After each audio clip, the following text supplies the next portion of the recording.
Gracias, Señor. Ayúdanos en esta mañana. Al abrir tu palabra, Señor, ayúdanos para que podamos ser edificados por ella, Padre.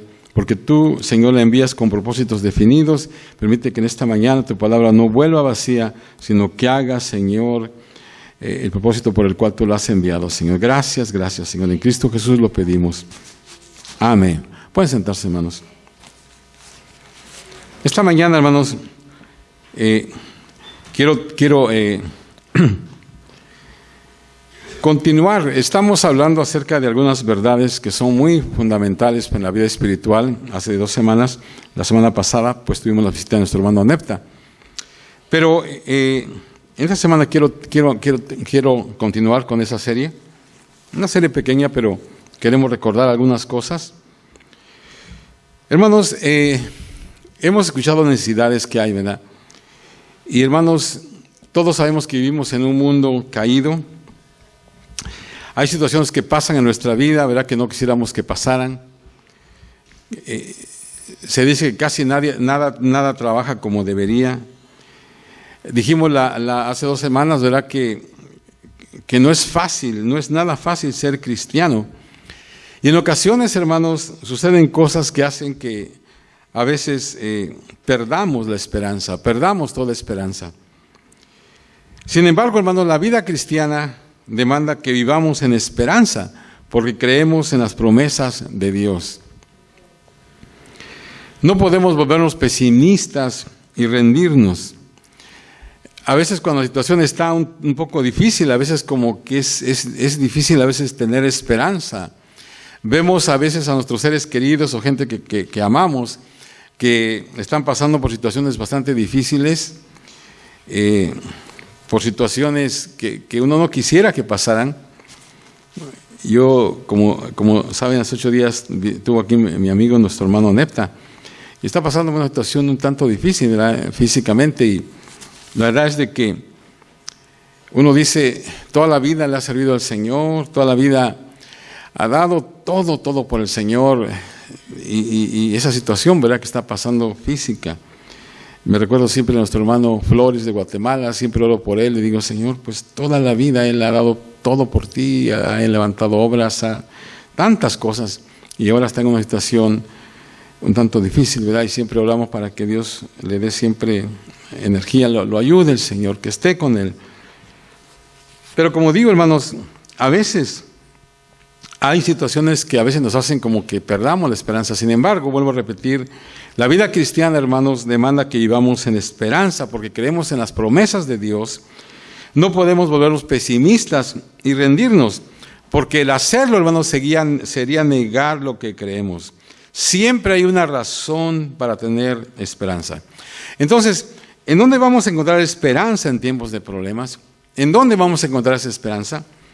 Hay otra verdad muy importante, entonces, en esta mañana que quiero compartir con ustedes, que es una verdad muy importante también de la vida espiritual, que dice que Dios termina lo que empieza, o lo que Dios empieza, lo termina. Quiero leerles el primer texto en Filipenses 1:6, dice, estando persuadido de esto, que el que comenzó en vosotros la buena obra, la perfeccionará hasta el día de Jesucristo. Hermano, este texto, yo creo que tú lo has escuchado muchas veces, pero quiero que en esta mañana tú lo pienses un poco, porque es algo muy importante. Dice que el que comenzó en vosotros, el que comenzó en ti la obra, la perfeccionará. Dice, no por 1 año, 2 años, o 10, 15, dice hasta el día de Jesucristo. Hermano, esta es una de las verdades más poderosas de la vida espiritual. Déjame decirte, porque esta verdad nos da esperanza en tiempos difíciles y nos ayuda a seguir adelante cuando sentimos rendirnos. Hermanos, es esta verdad que inspira a los creyentes a ser fieles bajo circunstancias difíciles, bajo persecución, y es la fe que le dio a Moisés la fuerza para rechazar los tesoros de Egipto por ver las riquezas del Dios invisible, así como dice. Esta verdad, hermanos, nos recuerda que al final todo a lo que renunciemos por el Señor no lo miraremos en ninguna manera como un sacrificio.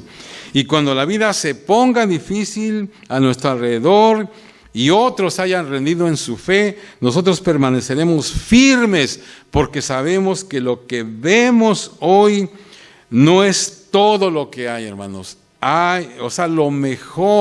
Lo mejor está por venir.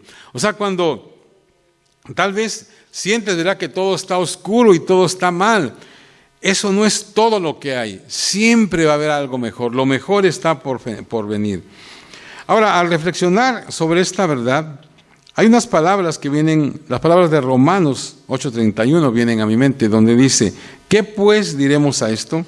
Si Dios es por nosotros, ¿quién contra nosotros? Hermanos, esta es la pregunta a la que la gente del mundo demanda una respuesta.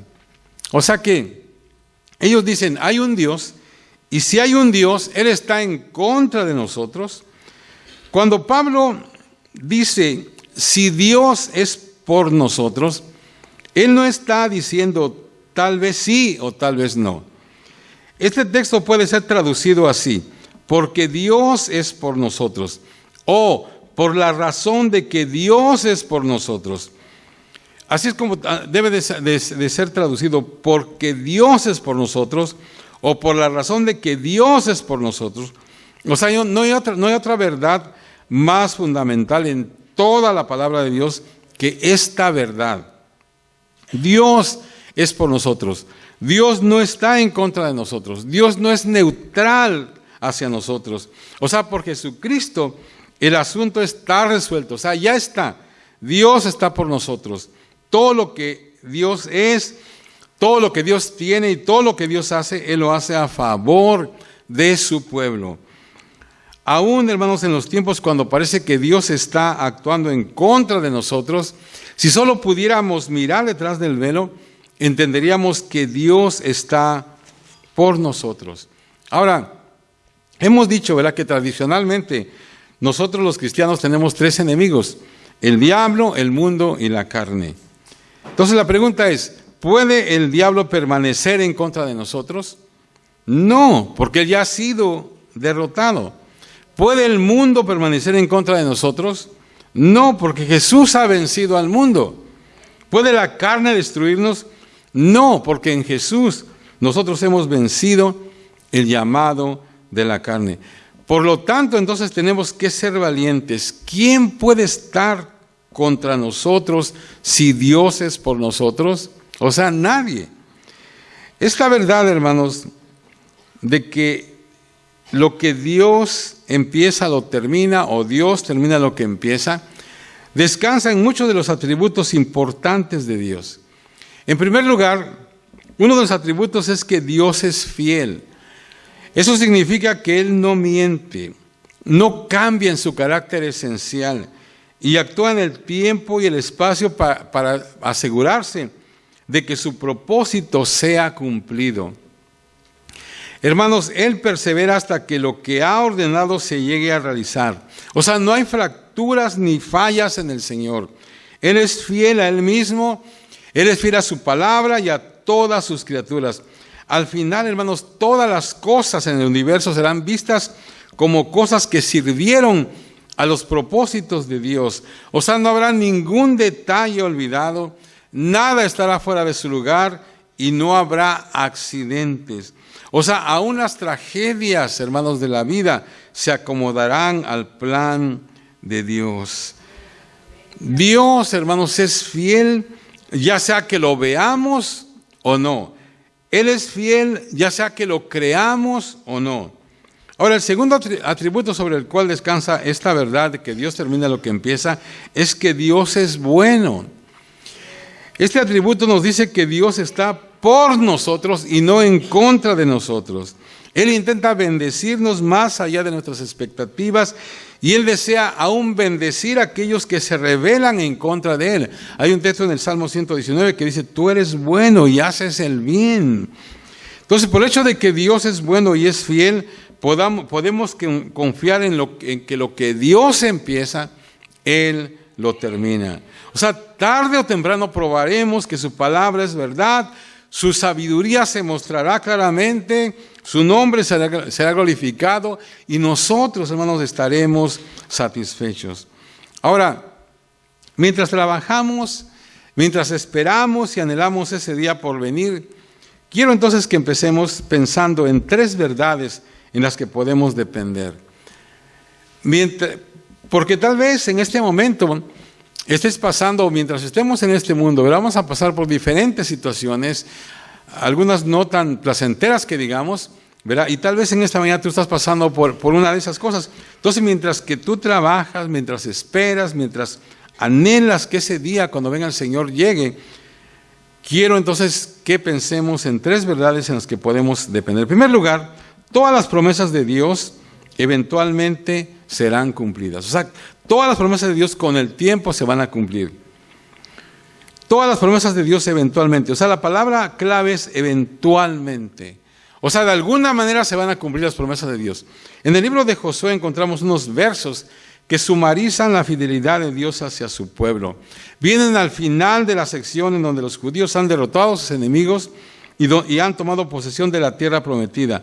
O sea que ha sido un tiempo difícil, algunas personas han muerto en el proceso, conllevó derramamiento de sangre, sudor, lágrimas al conquistar la tierra y echar de allí al pueblo pagano, pero al final la obra ha sido terminada, las tribus han recibido su parte y la nación está lista para asentarse y vivir en paz. Entonces, en ese contexto, Josué ofrece esta evaluación. Fíjese lo que dice.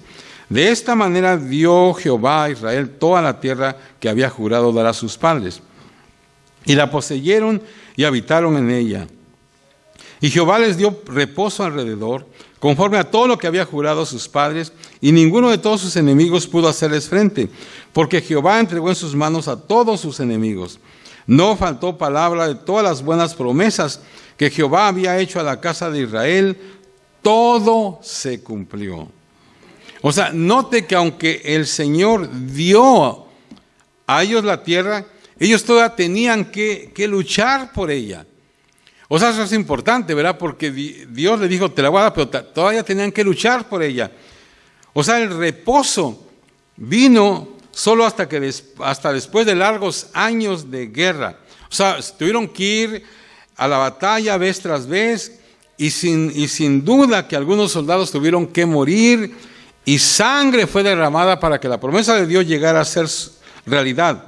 O sea, que no es como si los judíos reclamaron la promesa y simplemente se introdujeron sin ninguna oposición. Ellos tuvieron que pelear para ganar lo que Dios ya les había prometido. Y así es para nosotros, hermanos, así es para ti y para mí. Necesitamos pelear la buena batalla, ponernos toda la armadura de Dios y ser buenos soldados para el Señor. Hermanos, el vivir por Cristo significa, y esto es algo, hermanos, de que tal vez no se hable en muchos lados, pero esto es el vivir en Cristo. Significa tiempos difíciles, cargar la cruz, despreciando la deshonra, negándonos a nosotros mismos, siguiéndolo a Él, a donde Él nos guíe, juzgando todas las cosas con los valores del reino, poniendo a otros sobre nuestros intereses, cediendo nuestros derechos, tomando el rol de siervos. Algunas veces, hermanos, se nos van a oponer, algunas veces nos van a odiar, burlarse de nosotros, nos van a perseguir. Y algunas veces, hermanos, los seguidores de Cristo serán puestos a muerte. O sea, todo esto pasa. O sea, el punto es, hermanos, que el ser cristiano no nos exenta de los problemas de la vida. O sea, el venir a Cristo resuelve algunos problemas, pero crea otros. Por ejemplo, los problemas resueltos pues incluyen la salvación, la vida eterna, el perdón, el quitar nuestra culpa, provisión de una nueva vida, nuestros nuevos deseos, nuevo poder para servir al Señor. Y eso significa, hermanos, un nuevo hogar en el cielo, vida abundante mientras vivamos en la tierra. Entonces, pues no es un maltrato. Y los problemas que ganas son muy pequeños en comparación con lo que recibes, pero sin embargo hay problemas. O sea, hermanos, el ser seguidor de Cristo es una vida maravillosa. Hemos dicho, ¿verdad?, que es la mejor vida que hay. Y es en realidad la única vida que hay. O sea que aparte de Cristo no hay vida en lo absoluto. Pero eso no significa, hermanos, que las cosas serán fáciles o simples, o que la vida va a ser un lecho de rosas.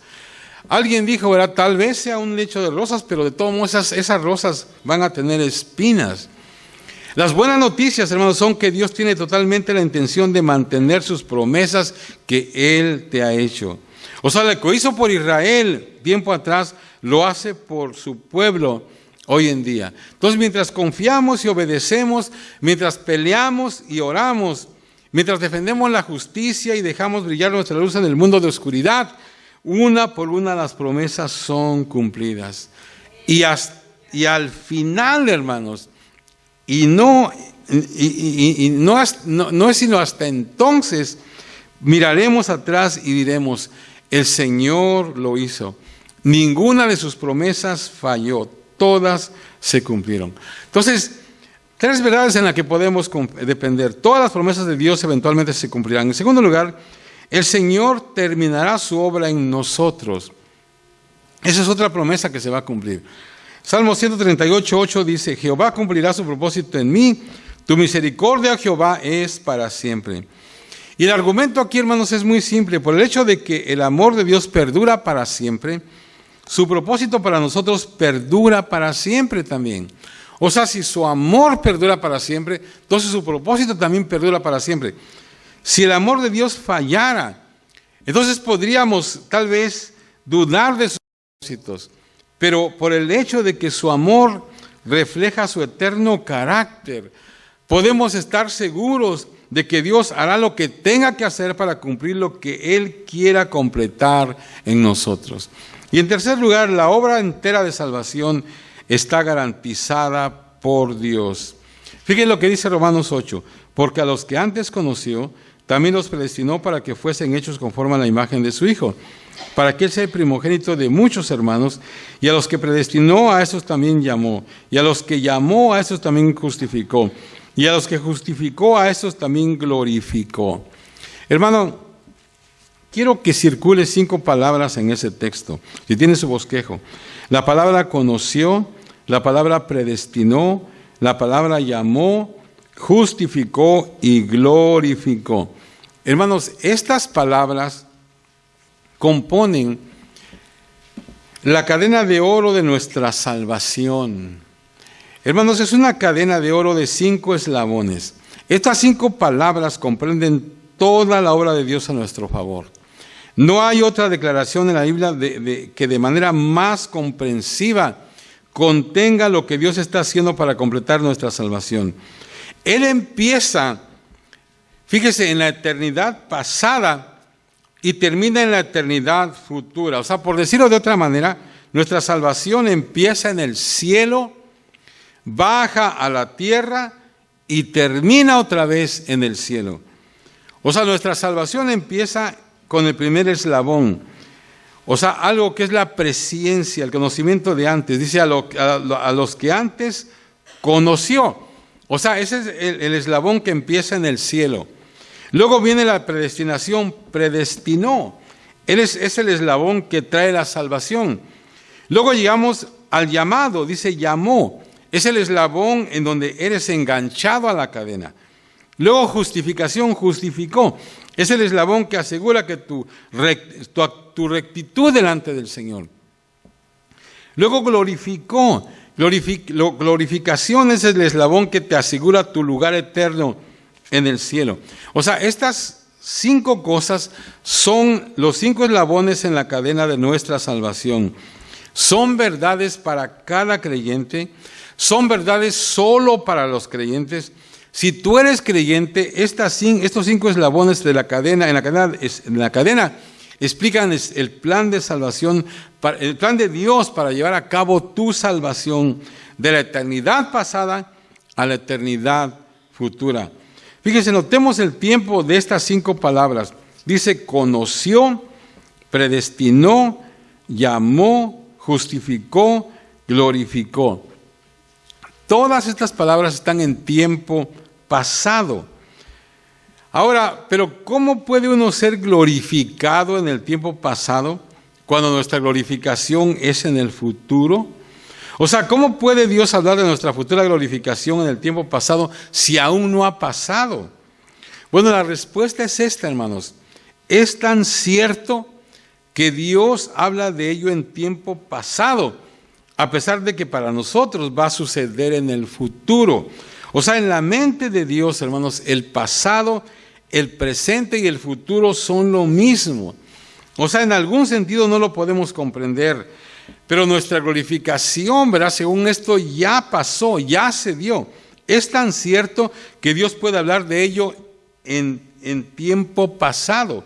O sea que es tan cierto esto que va a venir que Dios lo dice, pero en tiempo pasado. Déjeme ilustrarlo de esta manera.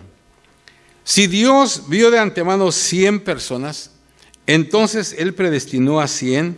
Es un ejemplo, ¿verdad? Si Dios predestinó a 100, Él llamó a 100. Si Dios llamó a 100, Él justificó a 100. Si Dios justificó a 100, Él entonces glorificó a 100. O sea que no es como que Dios empezó con, digamos, 1,500 personas, pero perdió algunas de ellas en el proceso. No es como que si Él vio estas 1,500 gentes, luego Él predestinó a 1,200, luego Él llamó a 800, luego Él justificó a 400, y solo se le quedaban de 60, 70 para finalmente llevarlos al cielo. No es, o sea que no es un número que declina. El número es exactamente el mismo. A todos los que Él vio de antemano en el principio, exactamente estos serán glorificados al final. Entonces, hermanos, a todos los que vio de antemano, Él los predestinó, los llamó, los justificó, y todos ellos serán eventualmente glorificados. Nadie se perderá en el proceso. O sea, el Señor conoce a los suyos, Él sabe cómo encontrarlos, y cuando llegue el tiempo, todas las ovejas de Dios estarán en el redil, ninguna se perderá, ninguna. Entonces, quiero de alguna manera envolver este mensaje mirando algunas maneras en que podemos aplicar esta gran verdad de que lo que Dios empieza, Él lo termina. Y voy a hablarle de 7 formas de aplicar esta verdad. En primer lugar, podemos estar seguros de nuestra salvación. Primera de Juan 5, del 2 al 13, dice: el que tiene al Hijo tiene la vida. El que no tiene al Hijo de Dios no tiene la vida.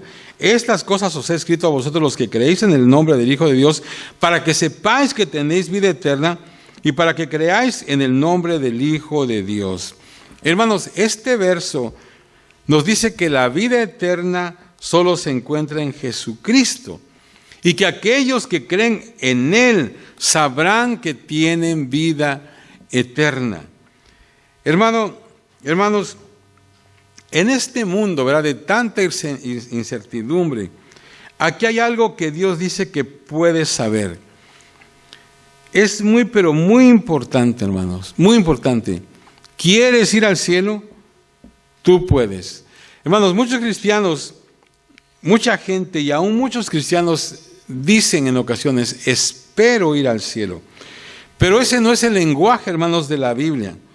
Para aquellos que verdaderamente confían en Cristo, hay una certidumbre de que no depende en ellos o en sus obras, sino en la promesa de Dios que no miente.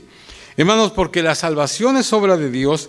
Cuando confiamos en Cristo, podemos saber que somos salvos, que nuestros pecados han sido perdonados, que estamos bien con Dios y que si muriéramos esta noche nos iremos al cielo. O sea, si tú has confiado en Dios, si tú has confiado en Cristo, le has entregado tu vida, tienes que tener esa seguridad. Número 2, podemos estar seguros de los propósitos de Dios para nosotros también. Esa es una de las verdades es una de esas verdades de largo alcance que nos ayuda cuando estamos desanimados y pensamos si somos todo lo que estábamos destinados a ser. Fíjate lo que dice otra vez Filipenses: estando persuadido de esto, que el que comenzó en vosotros la buena obra, la perfeccionará hasta el día de Jesucristo. O sea, todo lo que Dios intenta hacer en nosotros y a través de nosotros, Él lo hará. Aun cuando no seamos fieles, dice la Biblia que Él permanece fiel. Número 3, podemos tener consolación en medio de circunstancias confusas. Podemos tener consolación. Hermanos, muchas cosas en la vida nos confunden y perturban. Cosas pasan, tanto buenas, ¿verdad?, como malas, y pasan de manera tan inesperada que la mayor parte del tiempo nos cuesta entender todo el panorama. A veces suceden cosas a las cuales, hermanos, no les encontramos ningún bien en el momento, pero al final serán cosas buenas, serán buenas. O sea que no es algo bueno ahora, al menos no parecen ser buenas o que nos hagan sentir bien. Todo el bien que hay ahí necesita ser visto, sentido y tomado por fe. O sea, Dios será glorificado aún a través de cosas que se miran sin sentido o aún malas, ¿verdad?, para nosotros. O sea, no siempre vemos cómo esto obra en la historia, pero sin embargo es verdad. Fíjese lo que dice en Romanos 8:28. Fíjate, Pablo dice lo siguiente: y sabemos, o sea, no dice pensamos o esperamos o soñamos, sino sabemos. O sea, como si estableciéramos un hecho. Dice, y sabemos que a los que aman a Dios, todas las cosas, o sea, no algunas, o la mayoría de las cosas, o aún las cosas que no nos hacen sentido, dice, todas las cosas les ayudan a bien. Esto es a los que aman a Dios, todas las cosas les ayudan a bien. Esto es a los que conforme a su propósito son llamados. O sea, porque Dios es bueno, hermanos, será bueno. Y nosotros veremos esa bondad en algún lugar del camino. Si no en esta vida, entonces en la eternidad. Todo estará bien y Dios será glorificado. Número 4, podemos permanecer en calma aun cuando el mundo está en confusión. Otra de las cosas, hermanos, importantes. ¿Cómo vamos a mantener nuestro sentido de balance en un mundo como este? El Salmo 46 nos hace voltear hacia Dios. Verso 1 dice, Dios es nuestro amparo y fortaleza, nuestro pronto auxilio en las tribulaciones. La palabra auxilio, hermanos, significa que Él va a estar por nosotros en cualquier cosa que necesitemos, donde quiera que la necesitemos. Él es la fuente sobrenatural cuando nuestras fuerzas se terminan. Luego dice el verso 2, por tanto, no temeremos, aunque la tierra sea removida y se traspasen los montes al corazón del mar. Fíjese lo que dice, hermano. ¿Ha pensado en esto? No temeremos, aunque la tierra sea removida y se traspasen los montes al corazón del mar. Luego el verso 6 dice, bramaron las naciones. Esto es lo que hemos visto o oído en los últimos días, ¿verdad? Una serie de amenazas. Ustedes saben que, bueno, la guerra en Ucrania pues sigue, pero ahorita está lo de Israel con esta organización de Hamas, pero ahí se quiere meter, bueno, están otras naciones que también ya están, ¿verdad? Ahí, y Estados Unidos está con Israel y otras, pero también está Irán y luego está Rusia y China que está por detrás y todo. Bramaron las naciones. ¿Qué es lo que los creyentes hacen en tiempos de incertidumbre? ¿Nos rendiremos al temor y a la desesperación? Verso 10 dice, estad quietos y conoced que yo soy Dios. O sea, estad quietos. Aquellos que conocen a Dios permanecen en calma, ¿verdad? Aún bajo amenazas. O sea, sabemos que Dios está en control. Verso 11, Jehová de los ejércitos está con nosotros, nuestro refugio es el Dios de Jacob. Entonces, como creyentes, no sabemos qué es lo que va a pasar, pero sabemos esto, hermanos, nuestro Dios está en control. Por lo tanto, no temeremos, estaremos quietos y conoceremos que el Señor es Dios. Luego, número 5, podemos tener esperanza aun cuando nuestro progreso parezca lento.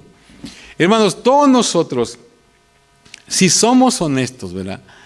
En ocasiones nos preguntamos, ¿por qué pareciera que logramos muy poco progreso espiritual? Yo creo que todos, si somos honestos, nos preguntamos de vez en cuando esto, ¿verdad? Conquistamos un pecado hoy y luego cometemos el mismo pecado mañana. O conquistamos un pecado hoy y cometemos 4 nuevos pecados mañana. Algunas veces, hermanos, la vida cristiana parece como muy, muy lenta, ¿verdad? 3 pasos adelante, 2 pasos hacia atrás. ¿Por qué no podemos dar 20 pasos hacia adelante, tomar un descanso y tomar otros 20 pasos más? ¿Por qué se tiene que mirar la vida cristiana tan lenta en términos de un cambio real de vida? Hermanos, hay muchas respuestas a esa pregunta, incluyendo el hecho de que la lucha de hecho nos hace que crezcamos más fuertes, o sea, que seamos más fuertes. Generalmente, hermanos, no apreciamos victorias que vienen sin costo. O sea, que por lo que luchamos, por lo que peleamos, le damos un alto valor. Y aún nuestras derrotas, nuestros contratiempos y nuestros retrocesos nos enseñan a confiar solo en Dios para todo y no en nosotros mismos. Fíjese lo que dice 1 Tesalonicenses: y el mismo Dios de paz os santifique por completo, y todo vuestro ser, espíritu, alma y cuerpo, sea guardado irreprensible para la venida de nuestro Señor Jesucristo. Fiel es el que os llama, el cual también lo hará. Estos versos, hermanos, nos dicen que un día vamos a estar delante de Dios y estaremos completamente santificados. En ese día, hermanos, estaremos irreprensibles ante el Señor, profunda y radicalmente limpios de pecado y profundamente renovados por la gracia de Dios. Ninguna parte de nuestro ser será impura. Ese día, hermanos, seremos santos y puros en cuerpo, alma y espíritu. Muchos de nosotros, hermanos, tenemos un largo camino que caminar. Y tal vez nos desanimamos al pensar de que nunca podremos alcanzar, ¿verdad?, esa feliz condición. Pero como dice este verso, ¿verdad?, al final dice: fiel es el que os llama, el cual también lo hará. O sea, nuestra esperanza descansa en el Señor. Él nos llama, Él es fiel y Él lo hará. Tus problemas presentes no pueden cancelar la fidelidad de Dios. Él terminará su obra en ti. Número 6, podemos animar a otros que están tropezando. En Hebreos 10, ¿verdad?, del 24 al 25, apunta hacia un ministerio que es muy importante, que es el ministerio de ánimo, ¿verdad?, a la luz del retorno del Señor. Dice: y considerémonos unos a otros para estimularnos al amor y a las buenas obras, no dejando de congregarnos, como algunos tienen por costumbre, sino exhortándonos, y tanto más cuando veis que aquel día se acerca. Una versión traduce la primera parte de este verso de la siguiente manera. Dice: vamos a ver qué tan inventivos podemos ser para ayudar a la gente en su crecimiento espiritual. ¿Cómo? Bueno, con una palabra de ánimo, con una llamada telefónica, una nota, un correo, una sonrisa, ¿verdad? Y especialmente al reunirnos en la iglesia, en los grupos pequeños. Hermanos, no seamos cristianos solitarios. Él viene, las señales, hermanos, están alrededor de nosotros. O sea, tú puedes animar a otros creyentes al venir a la iglesia, los días de reunión, en lugar de quedarte en tu casa. O sea, tú puedes animar a la gente viniendo. Hermanos, en estos días finales, cuando vemos el gran día acercándose, estemos seguros de venir a adorar y animarnos unos a otros. O sea que debemos tomar tiempo, toma tiempo para animar a tu hermano. Levanta las manos caídas. Cuando un amigo cae, levántalo y ayúdalo a volver de regreso a la carrera para Dios. Hebreos 12 dice: por lo cual, levantad las manos caídas y las rodillas paralizadas, y hacer sendas derechas para vuestros pies, para que lo cojo no se salga del camino, sino sea sanado. Y en séptimo lugar, hermanos, para terminar, podemos esperar pacientemente porque conocemos el final de la historia. Hermanos, si hemos leído el libro de Apocalipsis, sabemos que al final ganamos. O sea, Jesús gana al final, y cualquiera que se una a Él, por fe también gana, porque Él es el capitán, hermanos, de nuestra salvación. Y cuando el capitán gana, pues todo el equipo gana. Las fuerzas del maligno no podrán prevalecer contra Él. Jesús gana, el enemigo pierde, y todos aquellos que están del lado del enemigo perderán con Él. Esto incluye a los demonios y a toda fuerza espiritual. El problema, hermanos, es que ahora vivimos en un tiempo intermedio. O sea, cuando la victoria de Cristo ha sido asegurada por su resurrección, pero aún no es completamente ejercitada aquí en la tierra. El diablo, hermanos, pelea aún sabiendo que ha sido derrotado. La muerte aún reina. Los cristianos siguen sufriendo y muriendo. Y suceden tragedias, hermanos, que aparentemente no tienen explicación. Sin embargo, es la fe la que nos lleva a decir, debe haber alguna razón para esto. O sea, cuando realmente tenemos fe y en medio de todas las situaciones muy difíciles, hermanos, la fe nos tiene que llevar a decir esto. Debe haber alguna razón, alguna razón para esto. Aún, hermanos, a través de nuestras lágrimas y cuando nuestros corazones están rotos, seguimos creyendo, y porque seguimos creyendo, esperamos pacientemente la revelación final de la historia. Santiago 5 nos instruye a ser pacientes hasta la venida del Señor. Fíjense lo que dice Santiago 5:8. Tened también vosotros paciencia y afirmad vuestros corazones, porque la venida del Señor se acerca. Hermano, la única cosa que nos queda a nosotros en tiempos de increíble dolor es poner nuestros ojos en las realidades invisibles. O sea, Dios tiene la última palabra. Dios tiene la última palabra. Hermanos, mejores días vienen. Tenemos que vivir con esa expectativa. Mejores días vienen y no están lejanos. Segunda de Corintios 4, del 14 al 16, dice, sabiendo que el que resucitó al Señor Jesús, a nosotros también nos resucitará con Jesús y nos presentará juntamente con vosotros. Porque todas estas cosas padecemos por amor a vosotros, para que abundando la gracia por medio de muchos, la acción de gracia sobreabunde para gloria de Dios. Por tanto, no desmayamos, aunque nuestro hombre exterior se va desgastando, el interior, no obstante, se renueva de día en día. Hermanos, especialmente, ¿verdad?, cuando llegamos a cierta edad, dice aquí, ¿verdad?, que el hombre, nuestro exterior se va desgastando, ¿verdad? ¿Cuántos se están desgastando? Quiero pedirles que oren por mí, hermanos, porque ¿saben qué? Yo antes tocaba y hacía esto, y ahora ya tengo que reconocer que me cuesta, hermanos. A veces estoy tocando y, caray, ¿ahora qué tono sigue? Yo sé que algunos que saben música sí lo han notado, ¿verdad? A otros tal vez no lo han notado, pero yo en la mañana dije, Señor, ahorita que estaba dirigiendo, dije, Señor, les voy a tener que decir a los hermanos que oren por mí, porque a veces se me va la onda, fíjese. O sea que como que estoy en esto. Por eso estoy orando mucho por Rutita, para que ya regrese pronto, porque nos hace falta, ¿no? Y bueno, gracias a Dios por Blanquita y todos que dirigen, pero tengo que tocar. Y el otro día, perdón, hermano, el otro día le empecé un ritmo a Blanquita, y no sé si se lo dije, pero no era ese ritmo, ¿verdad? O sea que ella empezó a cantar, pero el que me equivoqué fui yo, y lo confieso, hermano. Así que oren por mí, porque dice aquí, ¿verdad?, que uno se va desgastando, pero ¿saben qué? Dice que el interior se renueva, ¿verdad?, de día en día. Y yo quisiera también renovarme, ¿verdad?, en lo exterior. Entonces, al ir terminando este mensaje, hermanos, es bueno que recordemos lo que sabemos y lo que no sabemos. En esta vida, hermanos, muchas cosas permanecen ocultas de nosotros, especialmente los asuntos que tienen que ver con pérdida, muerte inesperada y un sufrimiento, ¿verdad?, que es inexplicable.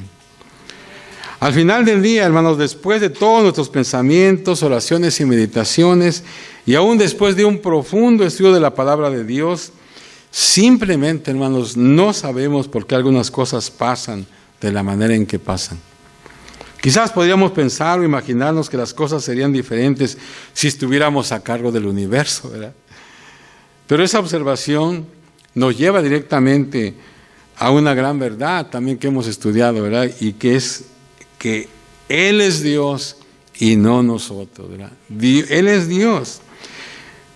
Es increíble, ¿verdad?, a veces qué tan a menudo nos enfrentamos con esa realidad. Pero esa verdad es básica, ¿verdad? Si Dios es Dios, Él sencillamente hace muchas cosas que están muy lejos de nuestro entendimiento. Y esa verdad, ¿verdad?, no responde a todas nuestras preguntas, pero nos capacitará para quietar nuestros corazones y para dormir en la noche, cuando de otra manera tal vez no podríamos hacerlo. O sea, hay cosas que no entendemos, ¿verdad?, la verdad. Pero acuérdate de esa verdad que dice, Él es Dios y no nosotros, ¿verdad? Entonces, cuando tú entiendes eso, ok, Señor, tú eres Dios, y eso te va a quietar tu corazón y va a hacer que tú puedas dormir tranquilo. Y las cosas que sabemos son todas importantes. O sea, nada se desperdicia con el Señor. Aún las partes de la vida que no nos hacen sentido ahora serán vistas a la luz de la eternidad, que han cumplido el propósito eterno de Dios, ¿verdad? O sea que al final, ¿verdad?, vamos a ver de que todas las cosas que no te hacen sentido cumplieron los propósitos de Dios. O sea, entre ahora y entonces, nosotros marchamos hacia adelante y hacia arriba, moviéndonos hacia la luz que brilla más, ¿verdad?, y más intensamente. Marchamos con fe, esperanza y amor, con profunda confianza en el Dios quien nos hizo y quien nos amó lo suficiente para morir por nosotros, para que pudiéramos estar con Él. Como Pablo dice en Romanos 8, dice, por lo cual estoy seguro de que ni la muerte, ni la vida, ni ángeles, ni principados, ni potestades, ni lo presente, ni lo porvenir, ni lo alto, ni lo profundo, ni ninguna cosa creada nos podrá separar del amor de Dios que es en Cristo Jesús, Señor nuestro. Hermanos, esto es lo que creemos. Esta es la verdad. En esta verdad hemos ligado nuestras vidas. Por eso vivimos y por esto, hermanos, por esto vivimos y por esto moriremos. En Jesús hemos llegado a ser conquistadores. Ahora, en Filipenses 1:6, una vez más, fíjense lo que dice Pablo. Estando persuadido de esto, que el que comenzó en vosotros la buena obra, la perfeccionará hasta el día de Jesucristo. Hermanos, Pablo estaba convencido. Quiero decirte, ¿podemos nosotros decir lo mismo? ¿Puedes verdaderamente decir, no tengo ninguna duda, sé que Jesús me mantendrá seguro hasta el final? Hermanos, si no tienes esa certeza, es porque no estás mirando a Jesús. Tal vez estás mirándote a ti mismo solamente. Pero si tú estás mirando a Jesús, tú te vas a convencer y tú vas a decir como Pablo, estoy seguro, estoy persuadido de que la obra que Dios empezó en mí, Él la va a perfeccionar. Él la va a perfeccionar. Hay un canto antiguo que cantábamos, ¿verdad?, que dice, Dios no nos trajo hasta aquí, ¿verdad?, para volver atrás. ¿Se acuerdan de ese canto que cantamos? Dios nos trajo hasta aquí para volver atrás. Y hermanos, a veces Dios nos da experiencias, ¿verdad?, para mostrarnos un poco esta realidad de esta palabra, de que lo que Dios empieza, lo termina. De que Dios termina lo que empieza. Hace muchos años yo tuve una experiencia, hermanos, que esta mañana que estaba estudiando se me vino a la mente y la quiero compartir, ¿verdad? Algunos tal vez yo ya lo saben porque me sucedió, pero yo conecté esto, ¿verdad?, a esto. Yo digo, Señor, si tú puedes hacer eso, ¿verdad?, en el mundo tal vez material, pues con más razón lo puedes hacer en el espiritual, ¿verdad? Cosas, ¿verdad?, que tal vez que Dios empezó, ¿verdad? Y de alguna manera, ¿cómo las terminó? Fíjense, hermanos, hace muchos años, la primera vez que yo fui a Israel, tuve una experiencia. Unos amigos pastores me invitaron, ¿verdad? Y en esa ocasión nomás fui yo, Irma no fue. Y fue con un grupo de pastores. Pero la primera cosa que yo pregunté fue, ¿qué necesito? Me dijeron, necesitas tu pasaporte. Y resulta de que de que algunos ya saben esta historia, pero muchos no. Yo pensaba que tenía un pasaporte, pero no era un pasaporte. Yo nomás había viajado a México siempre, no había viajado nunca a ningún otro país.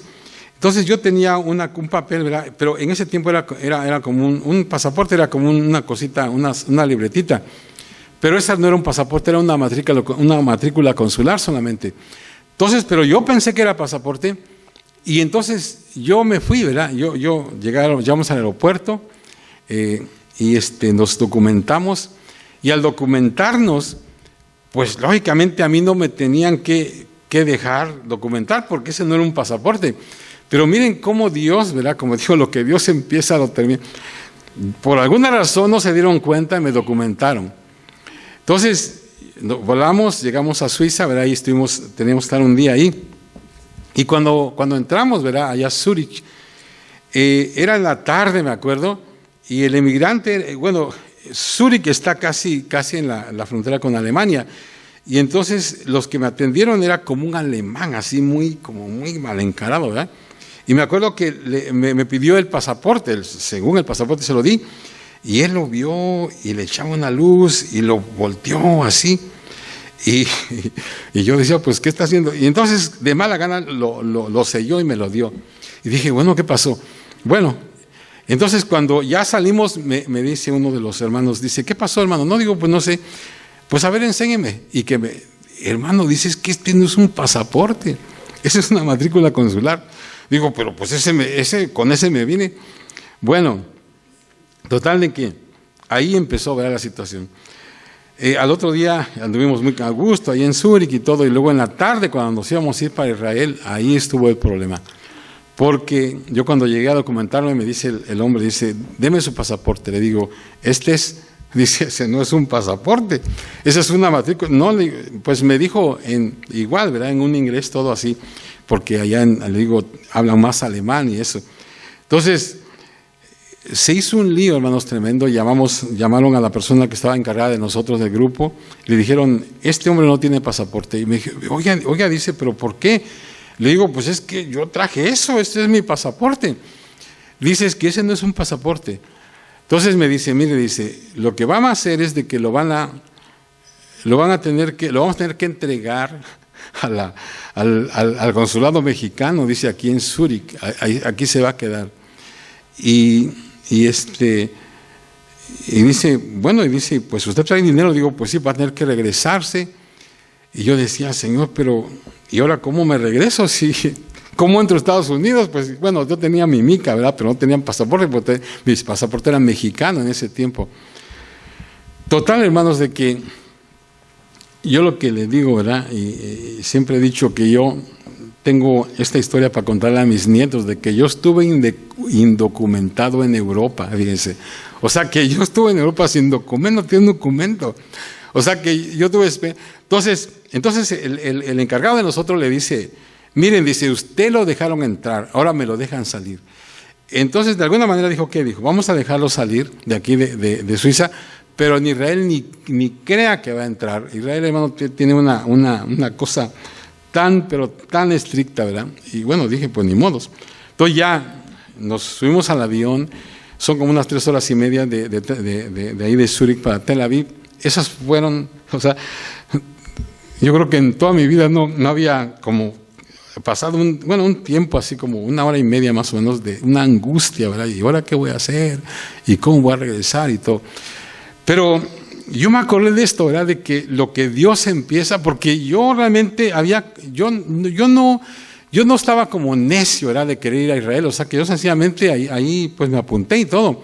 Yo dije, Señor, tú sabes que yo confío en ti, Señor, y yo creo que tú me vas a llevar a Israel, pero pues está pasando esto, Señor. Entonces, en medio vuelo, ¿verdad? Como una paz en mí, y dije, ok, Señor, lo que tú decidas está bien.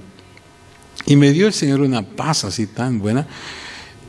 Y entonces, cuando llegamos, ¿verdad? Cuando íbamos a aterrizar en Tel Aviv, el encargado de nosotros, el grupo, le llamó al encargado de la agencia allí en Israel. Una agencia, por cierto, muy responsable, ¿verdad? Entonces le dijo el asunto, dijo, ¿saben qué? Tenemos un pasajero que no tiene pasaporte, así que pues no sé cómo va a entrar a Israel. ¿Y saben qué, hermano? Lo que dijo, no se preocupen, dijo, me lo dan a mí y yo me voy a encargar y de alguna manera vamos a hacerlo. Entonces, cuando llegamos a Israel, aterrizamos, yo fui el primero que salí, me recibieron esa gente, fuimos con los de migración y les explicó el problema. Una cosa que casi nunca pasa eso, ¿verdad? De que lo dejen a uno entrar sin pasaporte o sin así a Israel. Y hermanos, Dios sobró. Pero ¿sabe qué, hermano? Fue porque de alguna manera Dios estaba en esa situación. Y hermanos, no le voy a, para hacer el cuento corto, ¿verdad? Fui el primero de todo el grupo que entró a Israel, ¿verdad? Y me acordé de ese canto. Dios no nos trajo hasta aquí para volver atrás. Y todos contentos y gloria a Dios y todo. Y me dejaron, entré así. Lógicamente después, ¿verdad? Y tuve que ir de Jerusalén a Tel Aviv al consulado mexicano a agarrar un pasaporte. O sea que mi primer pasaporte internacional yo lo tenía de la embajada mexicana en Tel Aviv, o sea que ahí me lo dieron. Pero lo que les quiero decir, hermanos, es de que fue una manera como para el Señor confirmarme, lo que yo empiezo, lo voy a terminar. O sea, eso lo había empezado el Señor, porque como les digo, fue el que puso todas las cosas, el que hizo que no se dieran cuenta aquí en el aeropuerto, que no tenía un pasaporte, y ya una vez saliendo, pues ¿qué vamos a hacer, verdad? Pero Dios, hermanos, se encargó de todas las cosas, y Dios, hermanos, me bendijo. Hermanos, Dios no te trajo hasta aquí para volver atrás. Lo que Dios, hermanos, empezó en ti, Él lo va a terminar. Tienes que confiar en esa verdad. Quizás en esta mañana a lo mejor han pasado cosas en tu vida y que dices, es que ya no voy a poder. Es que la verdad, la situación está muy difícil. A lo mejor tú has confiado en el Señor y tienes necesidades, tienes ahí delante del Señor que no te han realizado todavía. Y a lo mejor tú sientes rendirte, dices, ya no, Señor, ya no es posible. Pero quiero decirte, lo que Dios empieza, Él lo termina. Tenemos que descansar en esa verdad. Tienes que descansar en esa verdad, estando persuadido de esto, que el que comenzó en vosotros la buena obra, la perfeccionará hasta el día de Jesucristo. Hermanos, tenemos que descansar en esa promesa. Dios, hermanos, cumplirá sus promesas. Y al final nosotros le daremos a Él toda la gloria, porque veremos que sus promesas todas se cumplieron. Como dice en el libro de Josué, nada faltó, todo se cumplió. Pónganse de pie, hermanos, vamos a orar, amén. Aleluya, vamos a orar.